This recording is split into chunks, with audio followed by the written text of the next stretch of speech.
All right, guys, let's look at the screen. If you can put a 1 in the chat, let me know if you see the screen that says disorders and diseases of the skin.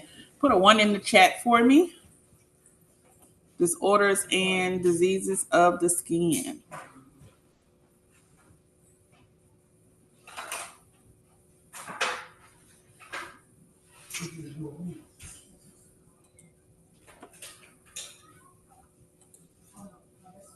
Awesome, awesome, awesome. All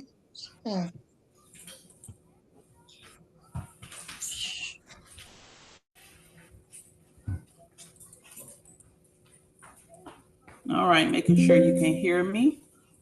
And we're good to go. All right, so I went in. I wanted to really make sure we got. We started off with that study guide for the mix. We went over a few. I want to make sure you guys got the concept of new studying techniques, new learning techniques. Really customizing it to how you learn, and everybody is going to be different and being okay with that. Try to move out of the procrastination or perfectionism stage and just go for what you know, but then double check, triple check, and those areas that the ones you know you struggle with, those are the ones where we go back and we start to refine our listing of terms or list of questions that we really need to take another look at. Okay. Um, Looking here with this particular chapter, it's been a minute, but there are some familiar terms, and it's a very key area I believe we need to check out. So disorders of this and diseases of the skin. Looking at some of the objectives, you want to be able to describe the type of acne, recognize the skin changes that could indicate type of skin cancer, identify the differences between primary, secondary, and tertiary skin lesions, describe how an esthetician and a dermatologist can work and collaborate together, and then explain why knowledge of diseases and disorders is valuable for the esthetician. So before we even, we have some more objectives, and this is a in-depth one. Describe the symptoms of PCOS. List common vascular conditions or disorders. Identify pigment disorders. Describe the different types of dermatitis, and then identify the types of hypertrophies. All right. Even going down a little more. Define non-contagious skin and nail diseases. I believe this was an objective that we had a question from that took us to this area of study. So we definitely want to make sure we lock in there. Let's put on mute, please. Identify 2 mental health conditions that may manifest as skin conditions. All of these you guys can really touch base on before we even get into it. You've had plenty of hands-on experience, whether that was conversational, consultations, case studies. Everybody has something to chime in related to these objectives. Even look at recognized common skin conditions related to skin disorders and diseases, and then explain 5 pseudoflorous gland disorders.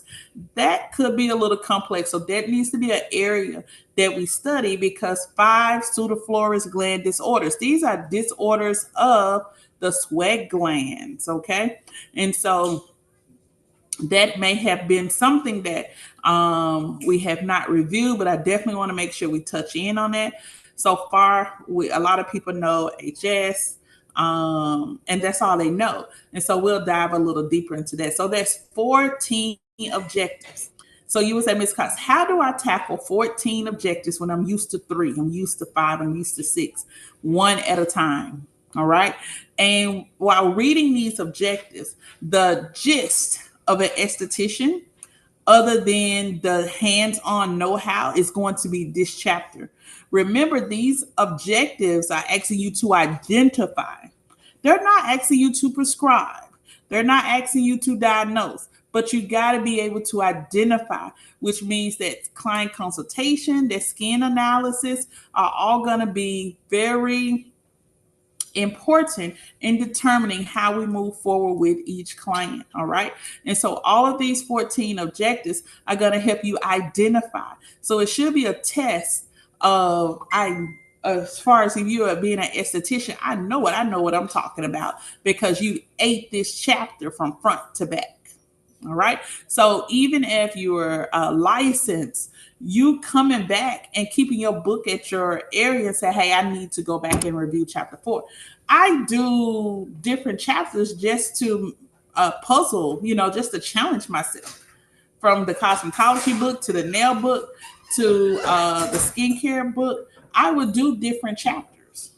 Okay. So at the end of the day, we need to make sure that something from each objective sticks with us. And so that's what we're going to be going over. And you'll probably find array of questions from this area pertaining to state board. Not only are we going to hit some state board, but I want you to study this because you want to know about aesthetics. And it's asking you to identify. So that means all because you're really good at a technique or a skill, I'm asking you to read. I'm asking you to comprehend.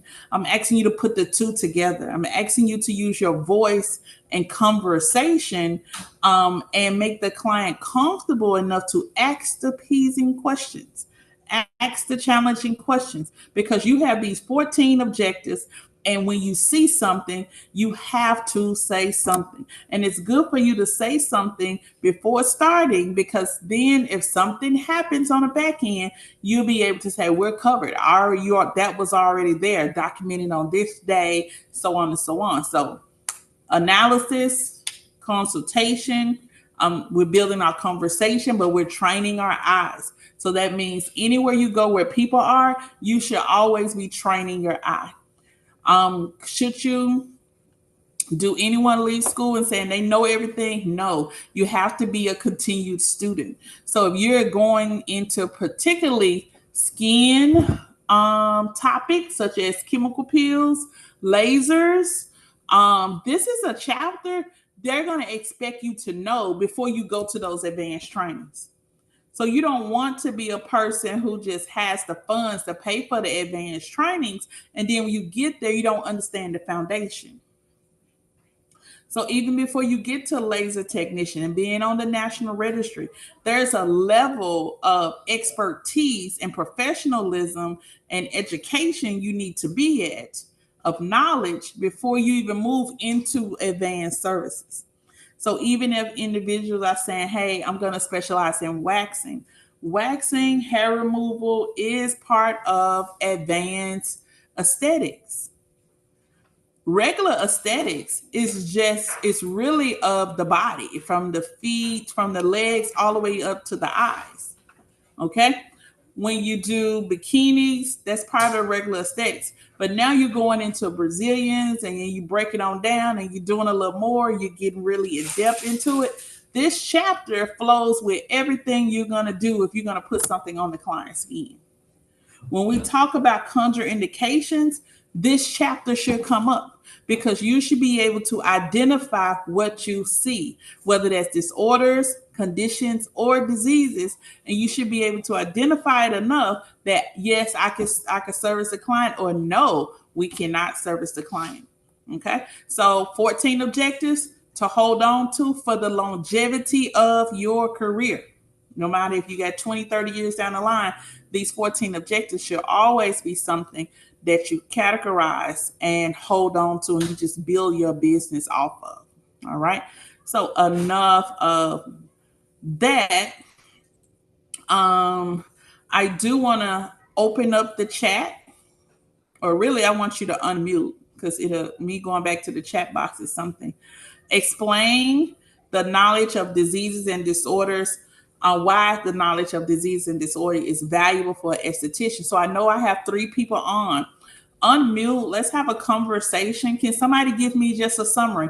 I'm not asking you to give me any book definitions. I'm not asking for you to read it like the Bible. I'm asking you to use just your common knowledge of what you know already, and then we're going to build off of it. So just in general, why is it important as the esthetician for you to know diseases and disorders? Why is it important? Because This you won't know how to treat a person if you don't know the diseases and disorders. Exactly. I, So all because you go pay for advanced training and you know how to do a skill real well, but you don't know anything about the skill, that's a problem. And you know we have that problem now with lash techs who are not licensed. They know how to do the skill, but they don't know any background. They don't have a foundation of it. And this is a very important chapter for them as well. You're absolutely right. You should, every service you do, you should know at least 10 contraindications. Okay, we are not winging it. So when we look at number 2, describe how an esthetician and a dermatologist can work together. Let me get a different person. What would be a good way that an esthetician and dermatologist can work together? for diagnosis, contradictions, most importantly, of the services an esthetician may offer that a dermatologist may not think that it's safe to offer if this person is in this condition. Exactly. So, as an esthetician, I got you knowing your scope of practice, knowing what you can do and what you cannot do, and when to turn it over, huh? Hmm.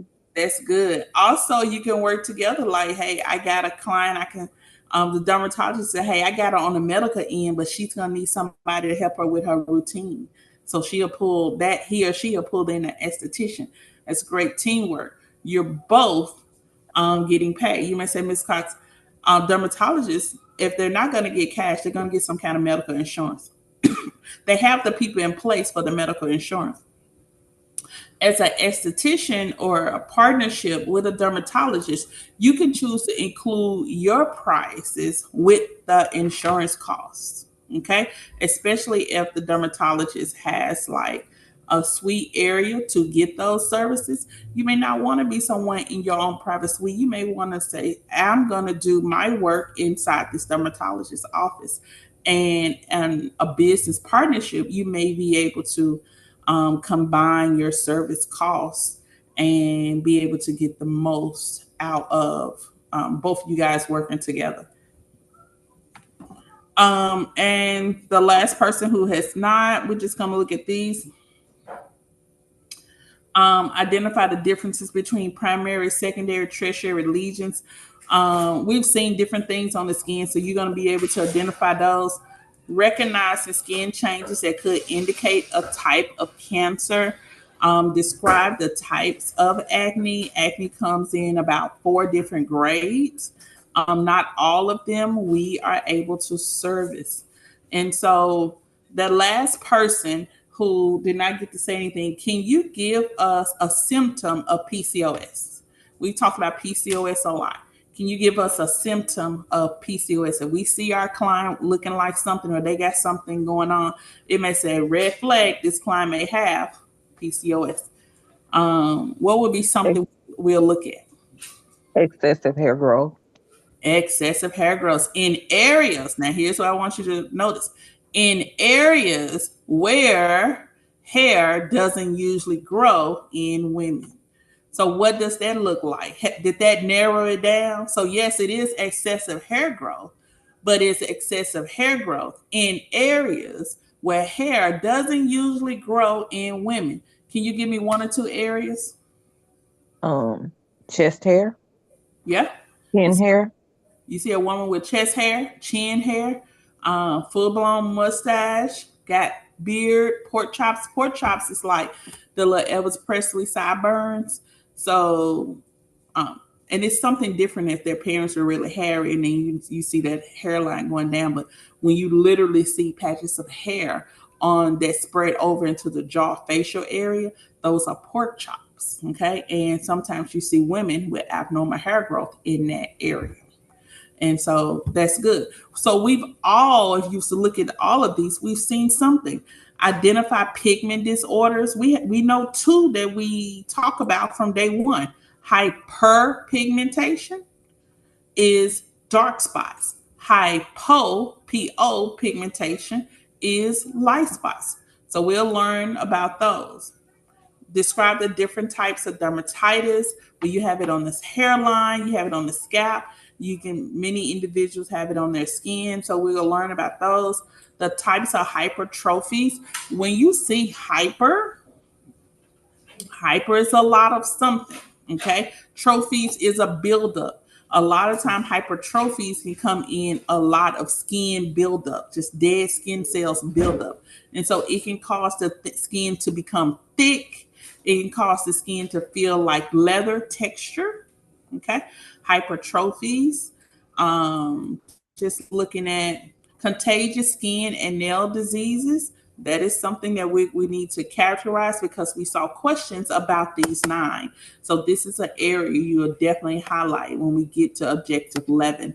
And then identify 2 mental health conditions that may manifest as skin conditions. So this is very important because we're in a crisis of, and it's really good to be able to identify mental health conditions. But remember, we are estheticians, so we're not diagnosing anything, but we need to be able to identify. It says identify, not diagnose, identify. Okay. And so we need to be able to identify those changes in the skin and know if it's from exterior behavior or interior behavior. Okay. Recognize common skin conditions related to skin diseases and disorders, acne, eczema. Okay. And so many different things that clients have going on. I want you to listen to the word conditions. So number 12, sometimes we can get caught up with our words because we have seen the title is disorders and diseases. One thing that we're going to learn first, there are 3 categories. You have conditions, disorders, and diseases. Conditions you can treat. Conditions you can treat. All right. Conditions you can treat. You can treat conditions. You can service clients, and that's one reason you need to know. You need to know what's able to be serviced and not. Conditions you can treat. Disorders, they would like you to refer this. You should have like a doctor's recommendation for disorders. A lot of times disorders has a medication. As you're working with that medication and come to the end, then you're able to continue services. But as long as you're on that medication that's treating that disorder, you're able to get those services.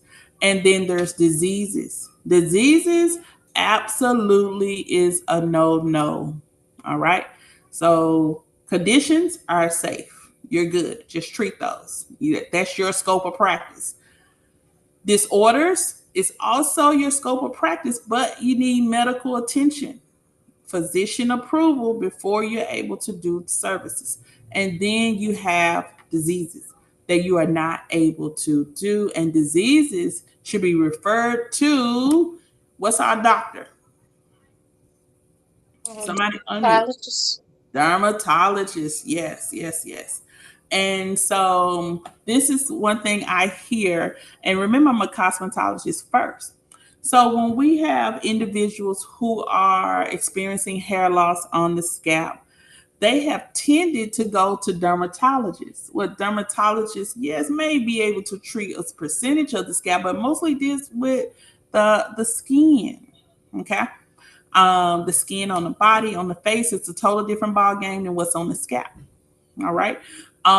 In fact, if you have a client, you should recommend them to go to a trichologist. And a trichologist studies hair loss, studies those pores, study why something is not growing, hair is not growing. Because I've seen many dermatologists not know, but still take the client and do it on the insurance. But many dermatologists try to prescribe medication for things going on with the scalp, whereas a dermatologist can work hand in hand with a trichologist. So I always say, find you a trichologist, and it's real easy to find those clinics now. Find you a trichologist and then move into see if the trichologist and dermatologist can work together. You may say, Ms. Cox, what's the trichologist? It is the highest form of, as far as cosmetologists, it goes into a higher form of depth. So a title and a trichologist is not concerned about how something looks, the hair, how it looks. They're not styling anything. Their thing is finding out what's causing the problem.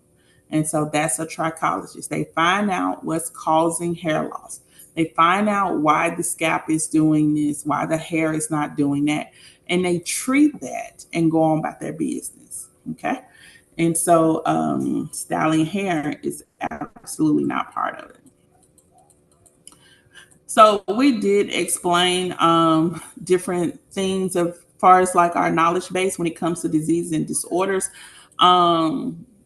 And you guys really had some good moments there too. So the recognition can stop the spread of infection. So we need to know what we can treat, how it looks, and how we can stop the spread of infection. So we can we can do conditions. We can do disorders under physician's care, but we cannot do diseases. And let me just tell everybody right now, clients will want you to do the thing that you're not able to do. Okay. Sometimes estheticians, cosmetologists do the thing that they're not supposed to do. Okay. And most of the time it is because of the call of money that's on the line. Okay. But that's where you draw yourself, you really draw yourself down. You really say, well, am I going to be the one that always push the envelope, but I got to get paid, I got to get the bag, and I don't care what happens to the client when they leave here? Or you be the one that said, I don't think this is a good choice today, I'm not going to be able to service you. You cannot be a risk taker with your license. Okay. You absolutely cannot be a risk taker.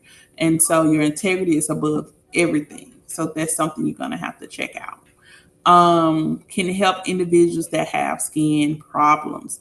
Exactly. So whatever's going on with the client's skin, you'll be able to identify and then give your plan to help that client, and learn when to refer a client to a medical profession. And we talked about that because you have conditions, disorders, and diseases. I want you guys to understand and remember conditions, disorders, and diseases, what you can treat and what you cannot treat. Okay. And we also discussed how they can work together servicing a client. Of course, estheticians staying within their scope of practice.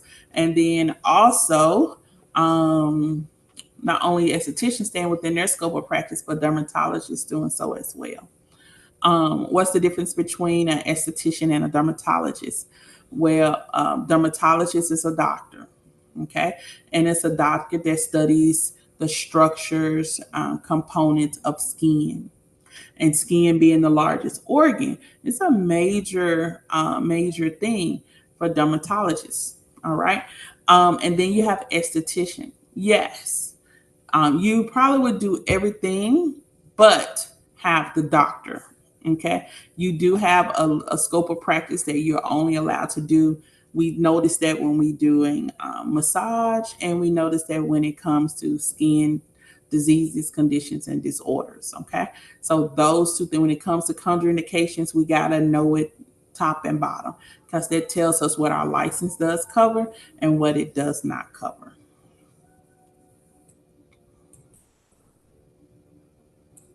Okay. All right. And so definitely there's check-in questions. One thing I shared with the natural hair group is your terms and check-in questions are going to be ideal for those that are in the portal as far as aesthetics and cosmetologists. Going to these exams, going to the term slides, going to the summarized slash the slides that we're on today are all going to help you prepare and become a better tester. Okay. It says, what's the medical study of the skin? Dermatology. Okay. Anytime you see ology and derma means skin. Okay. It reminds me of a product called Derma Swiss. Do you remember that product, India? I do. Um, I saw a text today that said, did I get, I need to go ahead and get my ticket for San Antonio. I said, you heard us talking about that the other day. I know. They need to hear that, but I'm gonna go and get my ticket though. So yeah, San Antonio. And then it says, why can't an esthetician diagnose disorders or disease? We don't diagnose, we identify. We identify what they are, but we leave it up to physicians to diagnose.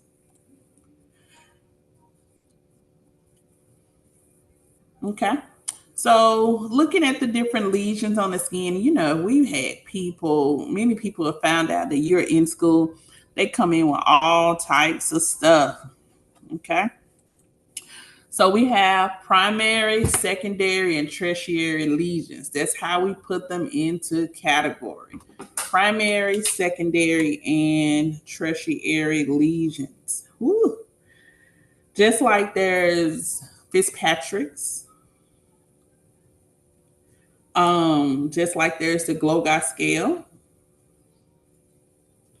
you can categorize all of this information by simply, learning how something looks. Okay.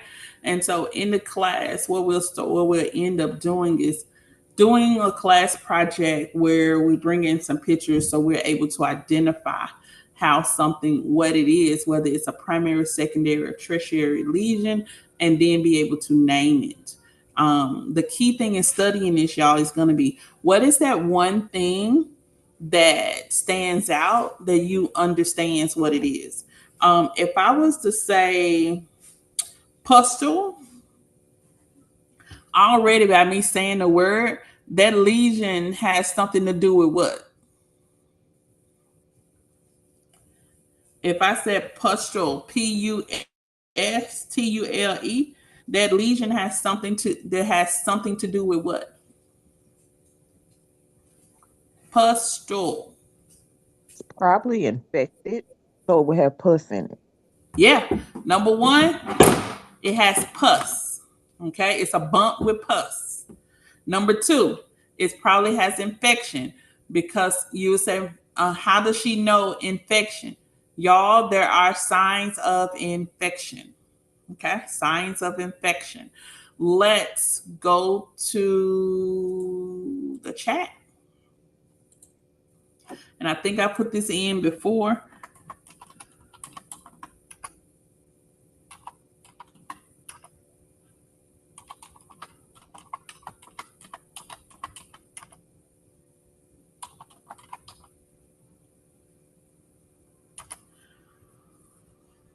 Redness, pus, local fever, pain, swelling. It's one more. What am I missing? It's 6 signs of infection.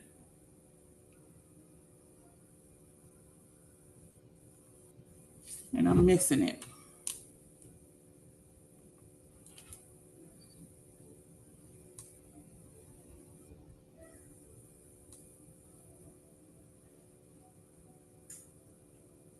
And I'm having to look it up real quick. Oh,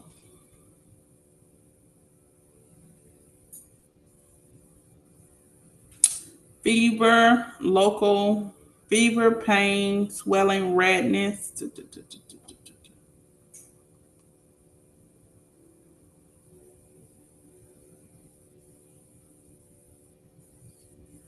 I'm gonna find it. It's in your book.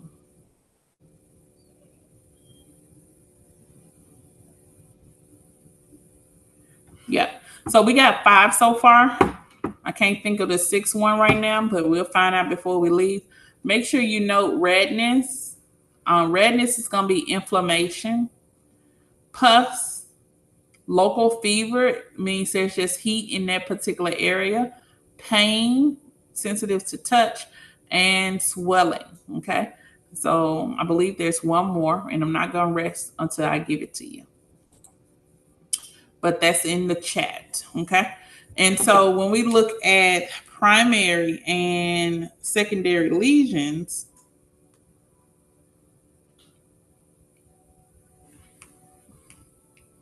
a lot of the things you try to extract or you see on your client's skin already, we just need to be able to categorize them as far as what type of lesion it is. Okay. This is going to be good when you probably print the picture out and do a little work by putting them on the back of index cards. All right. Put them on the back of index card, or you could print the page out that's within the group. It's like a table that shows you all of the lesions and it puts them into categories already. When you hear burrow, Burrow, burrow is also scabies.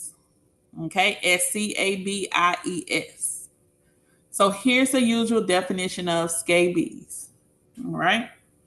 They are considered itch mites that burrow under the skin. So when you hear burrow in skincare, it is a primary lesion, but burrow means under the skin. So these are itch mites, scabies, and you can look for pictures that basically are comfortable under the skin. You know they're there because they kind of poke out a little bit. All right, you can feel them. All right, they also when you go into a hotel, the towels, the mattresses. Do anybody know how to look for bed bugs when you go into a hotel? I don't care if it's the fanciest of hotel. It's something I do. You can take the iron out or your steamer and just move your sheet and just go across the corners of the headboard or anywhere around on the bed, and you put that heat, just iron the bed, okay? And that heat draws them to the surface. And when you see that, you need to move to another room. Okay, there's an infestation of your mattress. And so that's why sometimes when I travel, it's a non-negotiable on the hotels. Non-negotiable. I remember a family going to Florida and they had a lot of people, and they booked online, got there, and had these little itchy things on their shoulders, and what do you know? It was bed bugs. Okay. And so that's something you got to look at. But scabies can also be found in, I'm going to say, your clients that have they wear bras and they take their bras off. And so where the bra touches the skin, or the straps underneath the breast and the back, sometimes the scabies will be in that outline because maybe the bra needs washing. Okay. Or they may just need to throw it away. So you will see this. Remember, our clients they share very intimate spaces with us. You'll also see it in the panty area. Okay. The boxer area. All right. And so it would be called a primary lesion.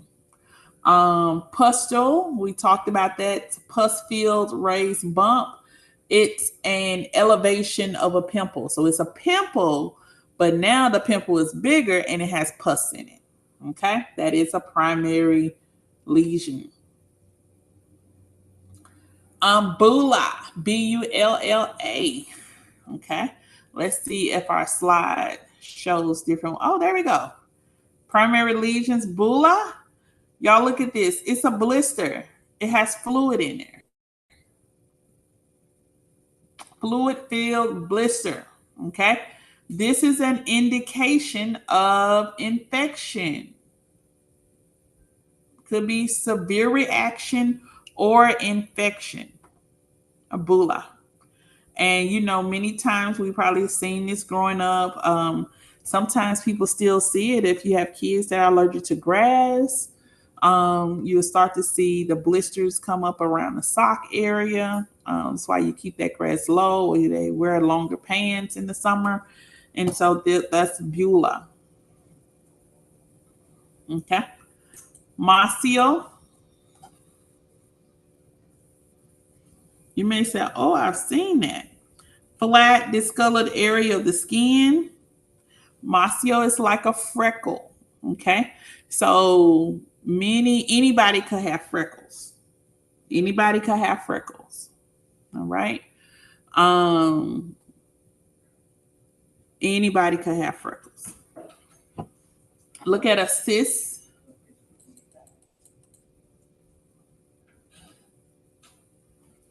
Okay, a cyst or tubercle, it's an elevation from a pimple. And so it's like a larger, it's on a larger scale. Sometimes people confuse it with boils, or they put it in the category of a boil. If you have a cyst, when I see a lot of these extractions, remember we're watching Dr. Pimple Popper, but she's a doctor. So some extractions you really need to leave alone. Okay. And then you should be wearing gloves. You should be using the proper tools, and you should be wearing goggles. Okay. And so when you see these big, larger cysts and bullas and things like that, that's not for us. Okay. That's not for us. And so that cyst, when it's removed, yes, there's discharge that comes out of it, but the sac needs to be removed as well. If the cyst sac is not removed, then that cyst is going to grow back again. Nodule, okay, when you see nodule, you think of knots. It means the same thing in hair that it does in skin. Okay, it is a bump, it's deep, could be a cyst, it could be hard, where they get knot. Okay, nodule, knot. And it's solid, but it could literally be a cyst inside that little solid piece of mass.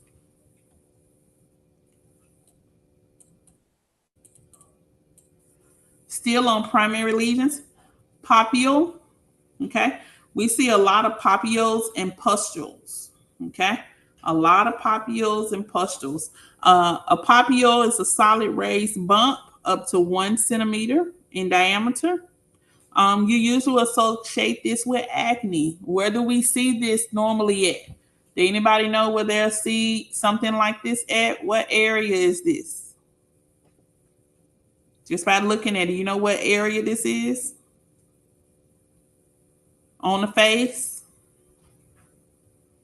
You can unmute.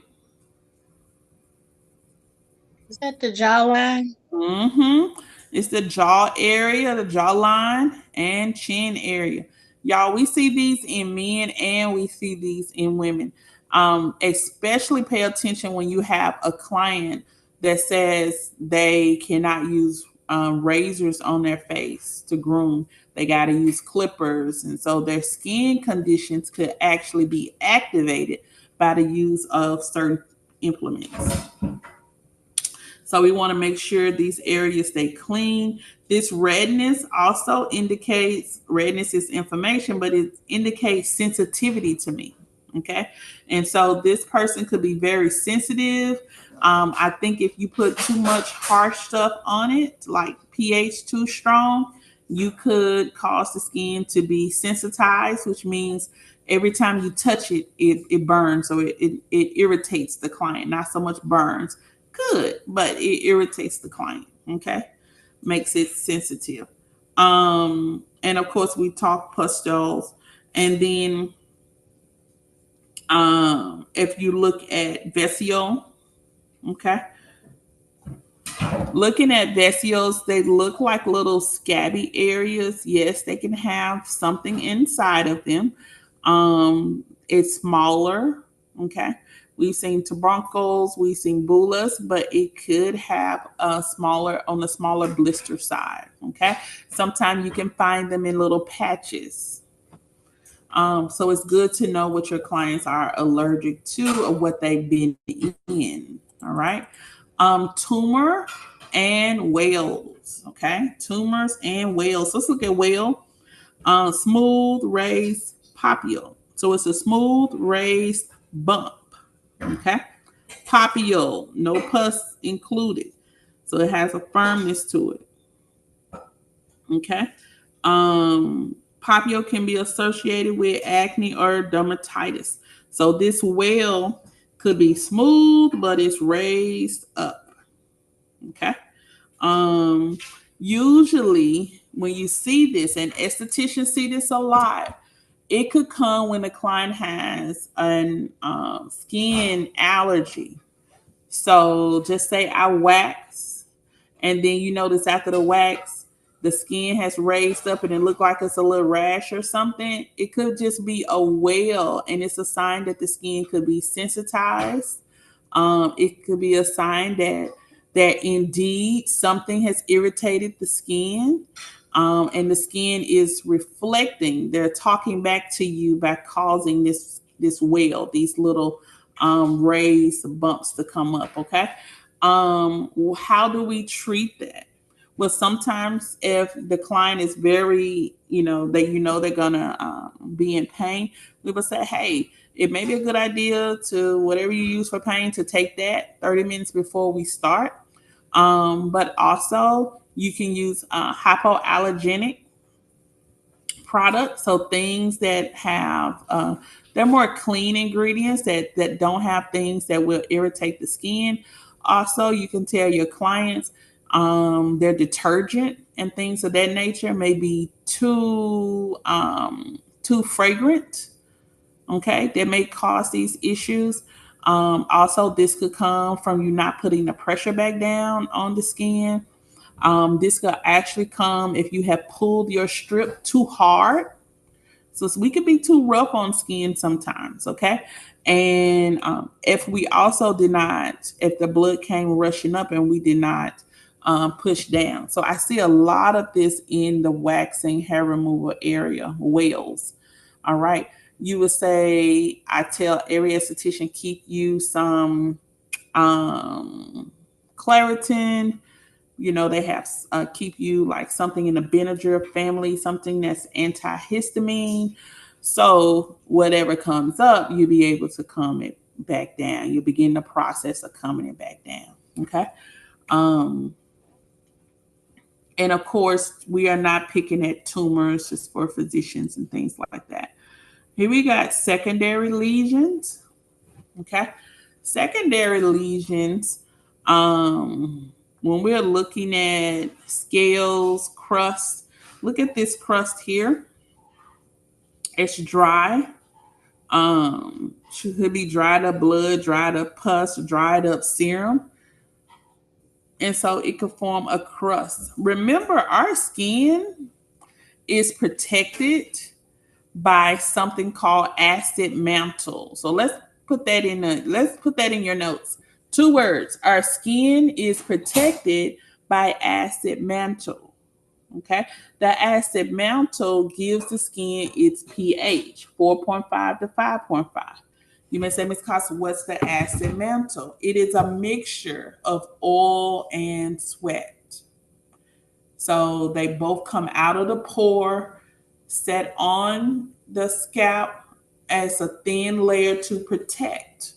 Anything else on top of that, creates a hazardous form of bacteria. This is why a person should not use all these stripping products over and over and over again without toning and taking care of the skin, because you're not repairing the skin. The skin is not replenishing what makes this illuminate. Okay.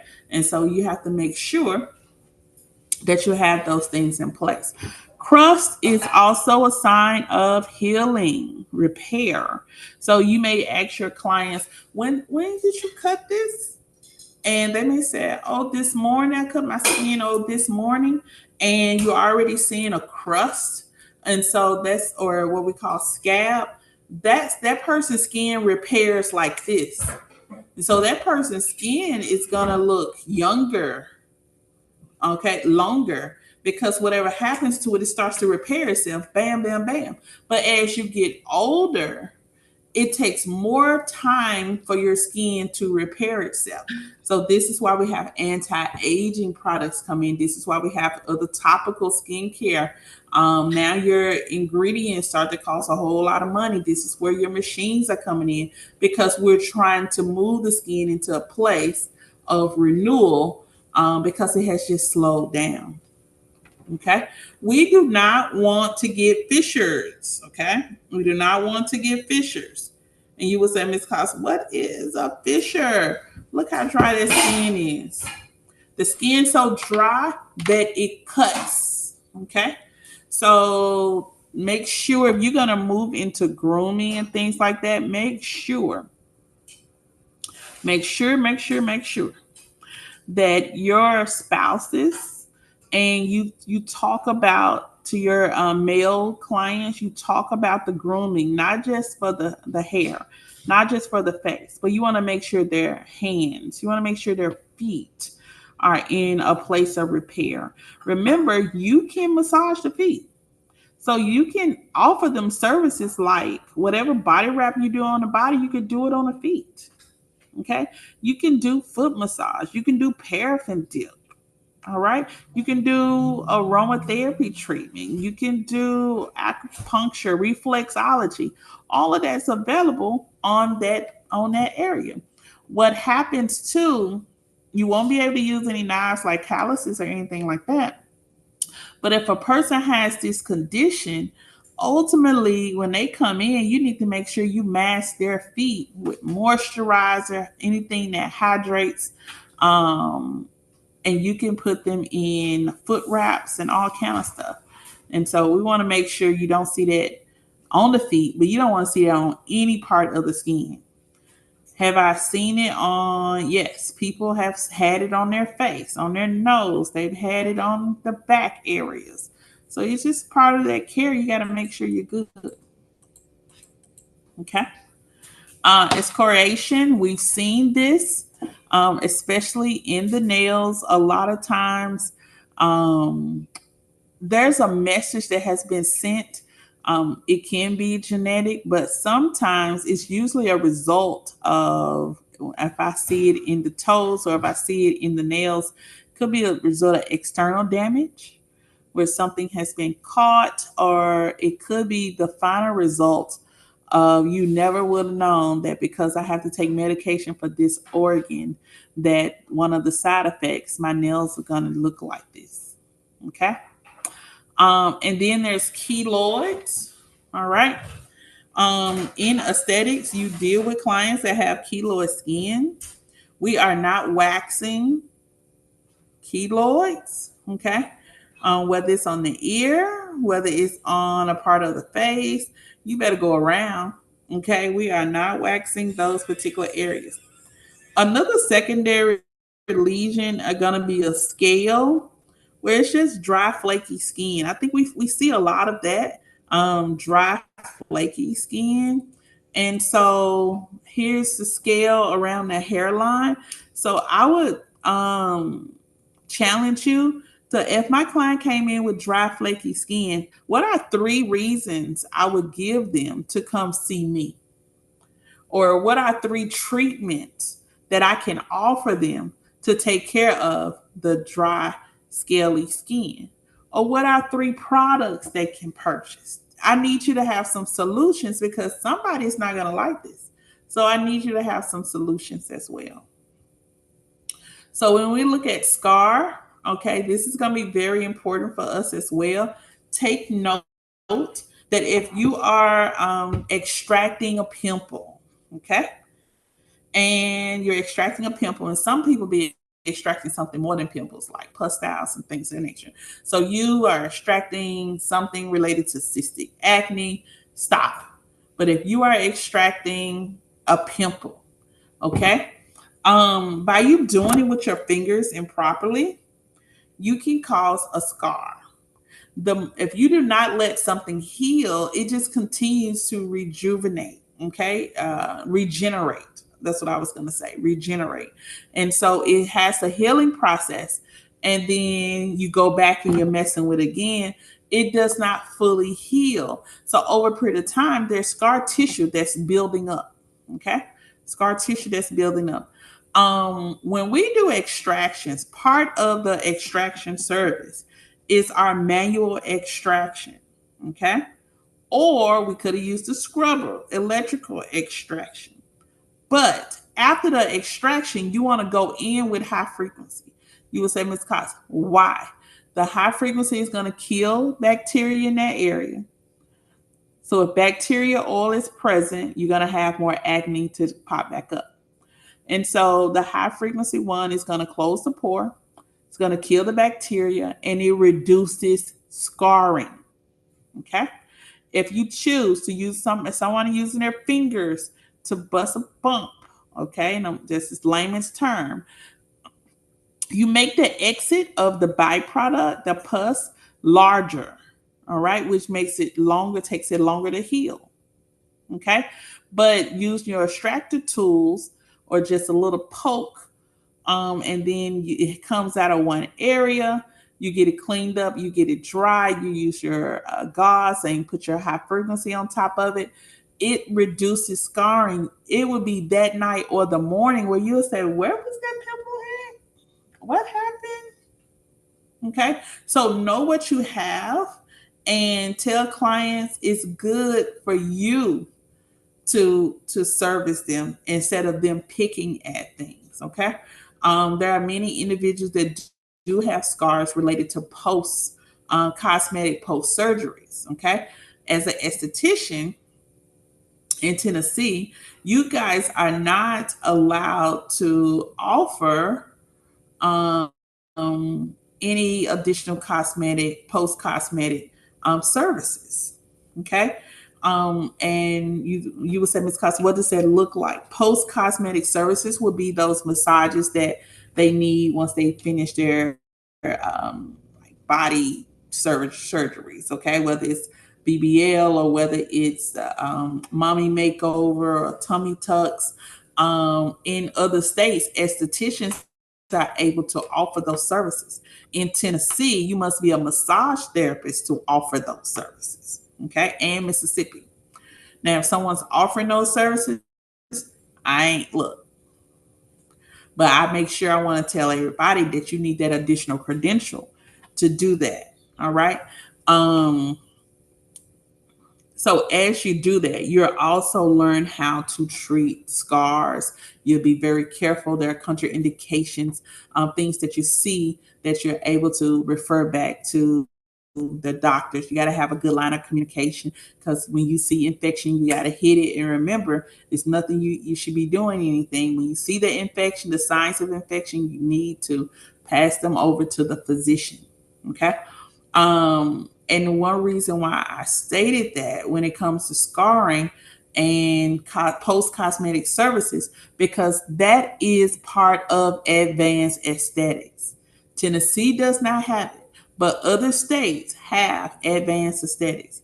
And when you are talking about you want to work on the medical side of aesthetics, that's you in the thick of it, working on the medical side of aesthetics. All right. You're working under a doctor's certification and license or licensure. Okay. So that is not in the scope of just traditional aesthetics. It falls into a med aesthetics. And with that, you need to be in a facility that there's a medical license on the wall. Okay. Any questions? How many of you have seen some of these lesions? Okay. Let's look at skin cancer, and then we're going to call it an evening. We'll pick up on. I think I'm gonna go tomorrow night too. No. We had graduation tomorrow night. We'll pick up on Wednesday night. All right. But here's the thing: skin cancer. There are, when it comes to cancer, oncology. There's an aesthetics training There's actually facilities in Arizona, Utah, where you guys can go for advanced training to be estheticians that just specialize in individuals with cancer. There are local programs that you can join and be trained, such as the Look Good, Feel Good program. You can join these trainings. You can get on that list, and they will train you how to service or what you should be looking for if you're going to service clients who have cancer. Coming out of it, just going in. That's always an area of practice for any of you. Okay, is you just want to create a niche for yourself. You may want to go in this area of skincare. Now, Look Good, Feel Good Foundation is all over the country.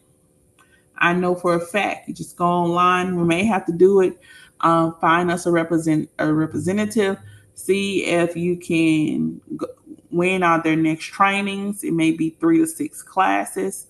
You're in those classes, but they're basically teaching you about what they can do with their skin, what they cannot do with their skin, and think what can they eat, just all kind of stuff. Then once you go through that class, gets you certified, you'll go on a national directory, which means when those individuals are dealing with cancer and they don't want to just go to random people, there's a resource or a directory they can pull. They can see you in the directory, and then they will book you because you have had the training on how to deal with their hair, skin, and nails. And so I know for one, that's the Look Good, Feel Good Foundation. Okay. Looking at skin cancer and then looking at the picture. What do you guys see in the picture? Tell me what you see in the picture. I'm not looking for a perfect answer. Just what do you see in the picture? Sunburn, Yes. What's an indication of the sunburn? What do you see? the difference in the skin tone and the Mm-hmm. redness. There you go. That redness, and you see where the clothing was, and then now where she's moved the clothing, there's sunburn. She could have been just outside for a little while. Okay. You can tell she wasn't under that umbrella because that sunburn goes from the neck all the way over the shoulder. You see how this bra and tank top is. Give it the nighttime when she would get ready to shower. But if she stayed out there all day, the water will burn her skin. She wouldn't be able to put clothes on. That's how sensitive her skin may be because it looks really red. Okay. Um, if clients are saying, and this is the time now, clients are planning vacation, cruises, or whatever, you need to have retail like a cruise rescue skin kit, you know, a beach skin kit, and it includes your sunscreens. It includes a note card where you're giving them direction about the sunscreen. It also includes, I tell anybody, everybody needs to go on vacation with aloe vera gel. If you don't have aloe vera gel, you need aloe vera plant. Okay, maybe 1 or 2 aloe vera leaves. That's if you're in the country.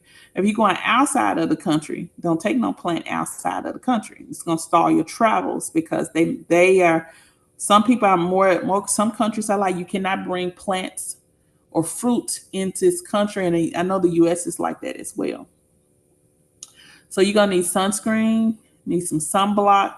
It's okay to find out if they're getting in water. If they have a certain Fitzpatrick on their skin, you need to know this because this particular client burns easily. Okay. Now, if it was one of us, if it was me and I'm melanated, I can still burn, but I don't burn as easily. That does not mean I don't need sunscreen. Yes, I need sunscreen more because the sunscreen pulls the moisture, the sun pulls the moisture out of my skin. It can cause it to, instead of decreasing aging, it can cause my aging to speed up. Okay. Instead of me going 45, 50, 60, looking amazing and nobody knows what age I am, well, not wearing sunscreen and preventive products on my skin while I'm out in the beach in the water, I can cause my skin to prematurely age. Okay. Many individuals who are Fitzpatrick 1, 2, and 3, which means Caucasian, Europeans, Caucasian, Parisian, Caucasian, dark, Italians, they burn easily. But the more melanin they start to get in their skin, the less burning opportunities. Okay. So even more cautious. And so this is always a pipeline. If you learn about cancer and different things to look at, you will learn. You'll be able to have solutions for your client. And I have to be honest, I have not seen Fitzpatrick's 5 and 6 a lot with skin cancer. Hardly ever. I want to say never. That's my opinion, though. But I have seen skin cancers in 1, 2, and 3. Okay. They don't have the color, the melanos. They have melanin cells, but it does not produce melanin. It does not produce melanin to protect the skin. Okay. So caused by overexposure to the sun, varies in severity and early detection. You start to feel an itch. You know you can't go outside in certain ways. Okay. And this is just a good hangout, a good handout. It says 1 in 5 Americans will be diagnosed in their lifetime with skin cancer. So we have a job to do, guys. Our job never gets stale or boring. If 1 in 5 Americans will be diagnosed in their lifetime with skin cancer, skin is our business. So we should always be knowledgeable and educating about prevention of skin cancer. Okay. It says skin cancer kills more women in their late 20s and early 30s than breast cancer does. Any reason why? Skin cancer kills more women in their late 20s and 30s than breast cancer. Take a guess. Why? Y'all, they want to go to the beach. They don't want to wear the sunscreen. They want to get tanning. They don't want to do the spray tan because it don't last that long. They want to go get on the tanning machine. Okay. They want to abuse the skin. And remember, the skin does not have melanin. No way someone in their late 20s and early 30s should be dying of skin cancer. There has been a major overexposure to something and non-treatment of something. Okay. So that's a crazy factor. After that redness, you're going to find itching. After the itching, you probably will find blisters. That's one of the things that's going to make it hard for clothing to touch the skin. Okay. Keep you some calamine lotion for vacationing and keep you some aloe vera, some pure aloe vera plant or aloe vera gel. It's anti-inflammatory. Okay. So it's going to cut down on the redness and it's going to cool the skin from burning, from feeling that burning sensation. All right. Okay. And so I just wanted to do that. This is on live stream. So I put it, it'll be living in the group. I have to do another recording, but I'm going to take a light break before I do that recording. And that recording is going to be on sanitation. So I'll probably end up dropping it in the group as well. All right. Y'all have a blessed and amazing evening. We're going to continue chapter 4. Remember, everyone has all of the tools. Everyone has all of the tools. This slide was in chapter 4 of the white book. When you look in the portal, it's in the blue section. Click chapter 4. And when it opens up, go all the way down. And those are your key tools to study, definitely in preparation for the state board exam. And not just that, just to be a rock star at skincare. Okay. So y'all have a blessed and amazing one.